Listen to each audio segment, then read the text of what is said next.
Salut à tous, j'espère que vous allez bien, que vous passez une très belle journée. Je suis comme d'habitude super heureuse de vous retrouver aujourd'hui sur la chaîne Booktube pour une nouvelle vidéo.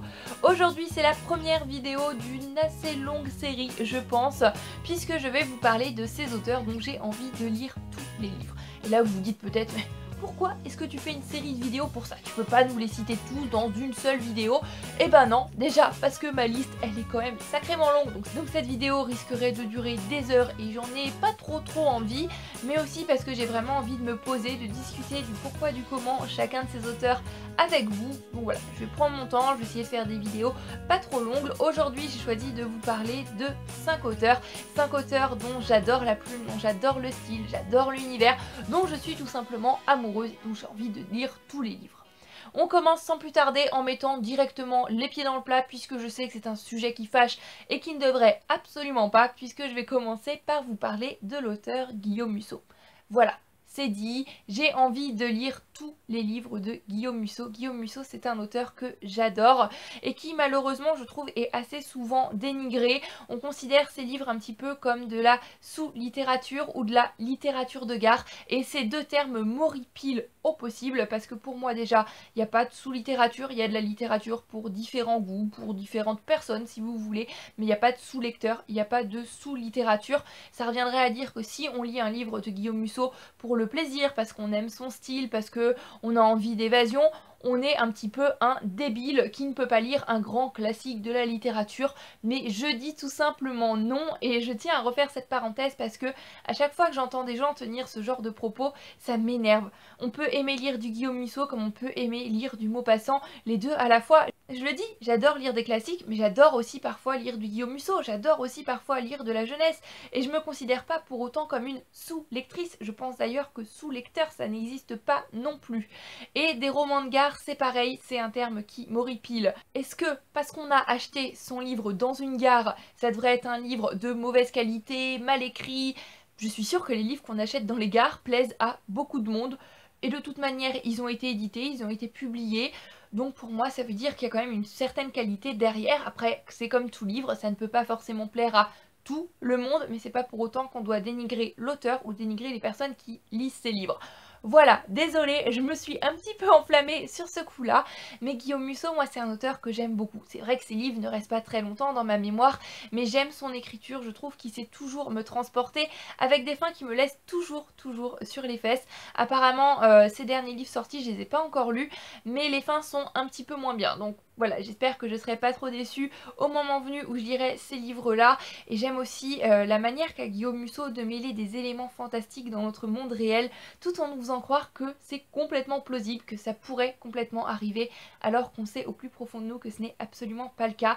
Et je me laisse toujours embarquer, je trouve toujours que ça a une petite pointe de magie et voilà, je passe un excellent moment avec les livres de Guillaume Musso, donc j'ai envie de lire tous ceux qu'il a pu publier.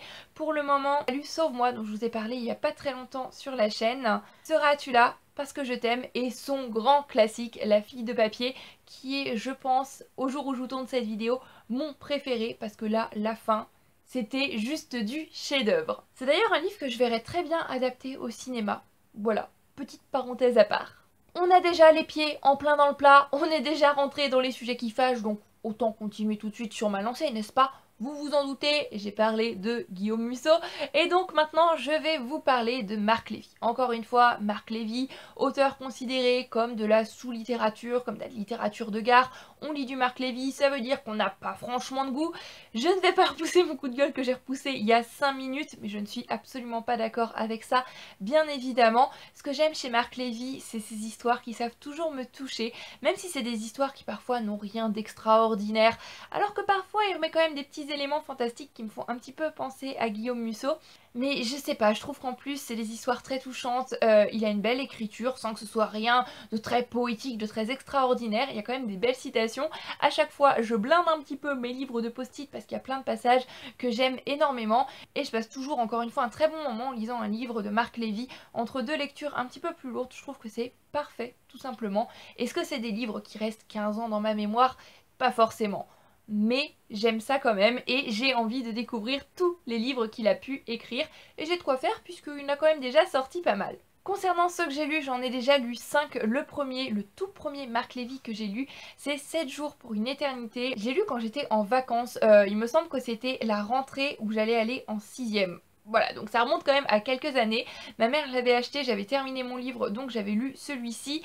Et j'avoue, comme je l'ai dit, que maintenant j'en ai plus grand souvenir. Il est dans la bibliothèque, donc peut-être que je le relirai un jour. Le deuxième livre de Marc Lévy que j'ai lu, que j'ai tout simplement adoré, c'est Mes amis, mes amours. J'ai aussi lu Toutes ces choses qu'on ne s'est pas dites, que j'ai beaucoup aimé également. Et pour terminer, j'ai lu sa duologie, Et si c'était vrai et après. Donc Et si c'était vrai, ça a été adapté au cinéma et ça a fait pendant de nombreuses années partie de mes films préférés. Je pense que l'adaptation, j'ai dû la voir bien une vingtaine de fois au moins, sans mentir. On change maintenant complètement de style et de registre puisque je voudrais vous parler d'un auteur classique. Vous vous en doutez sûrement puisqu'il s'agit de Marcel Pagnol.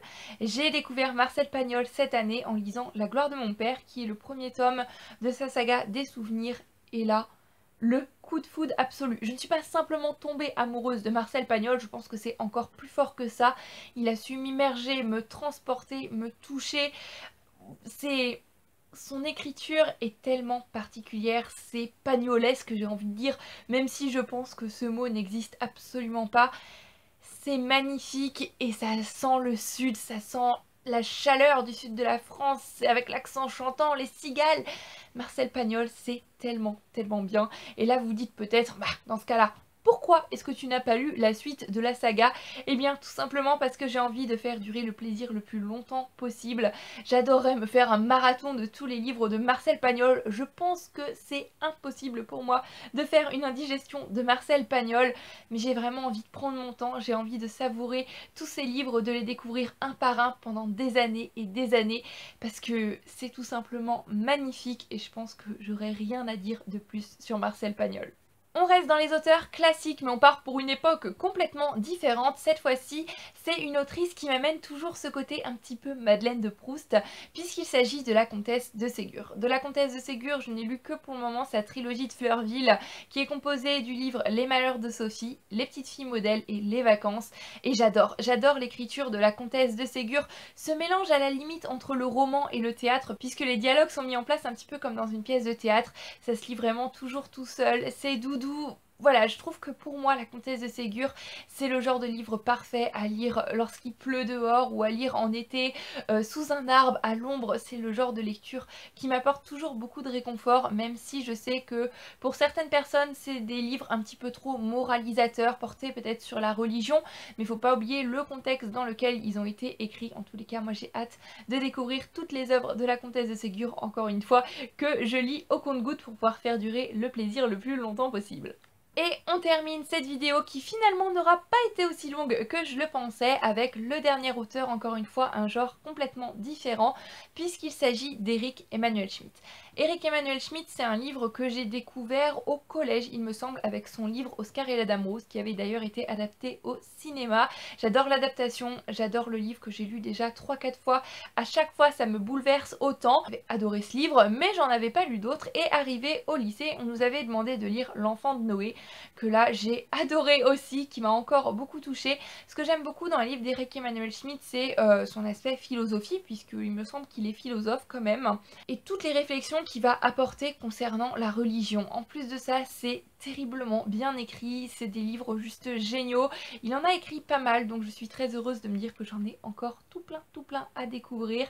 Et voilà, ça promet de merveilleux moments de lecture en perspective. Voilà, j'en ai terminé pour cette première vidéo de la série Ces auteurs dont j'ai envie de lire tous les livres. J'espère que ça vous aura plu.